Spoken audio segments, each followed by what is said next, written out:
संघर्ष योद्धा माननीय मनोजदादा जरांगे पाटलांच्या जीवाला येत्या 20 दिवसांमध्ये 100% धोका आहे। 20 दिवस खूप संवेदनशील आहेत। व्हिडिओ शेवटपर्यंत बघा, नीट समजून घ्या आणि शेअर करा। सगळ्यात आधी संतोष देशमुख, आतिश गायकवाड, प्रवीण गायकवाड आणि हल्लीचे घाडगे पाटील एक एक करून मराठा समाजाचे जे पण मोठे चेहरे आहेत त्यांच्यावरती जीव घेणे हल्ले केले गेले आहेत। त्यांना एक प्रकारे टार्गेट केलं आहे आणि कदाचित समाजाकडनं येणाऱ्या प्रतिक्रिया नोंदवल्या गेल्या आहेत। दुर्दैवाने मराठा समाजाने या सगळ्या हल्ल्यांचा जेवढ्या तीव्रतेने निषेध करणं अपेक्षित होतं मराठा समाज म्हणून, त्या तीव्रतेने हा निषेध नोंदवला गेला नाहीये।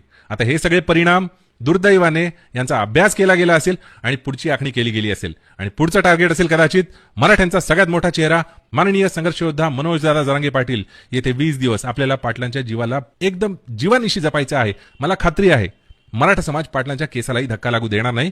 तरी आपण विशेष सतर्क राहिलं पाहिजे। सोशल मीडियावरती पूर्ण ऍक्टिव्ह राहा आणि 27 ऑगस्ट पासून पुढचे 5 ते 10 दिवस सुट्ट्या टाकाच। कायदा सुव्यवस्थेला विशेष जपा। कायदा सुव्यवस्थेचा प्रश्न तयार होणार नाही याची विशेष काळजी घ्या। हाच शेवटचा चान्स आहे। आता सक्रिय राहाच, कारण आता नाही तर पुन्हा हा चान्स कधीच नाही हे तुम्हालाही चांगलं माहित आहे। इतिहास तुम्हाला माफ करणार नाही आणि तुमची लेकरं तुम्हाला भविष्यात कधी माफ करणार नाही। एक मराठा 6 कोटी मराठा। जय जिजाऊ, जय शिवराय।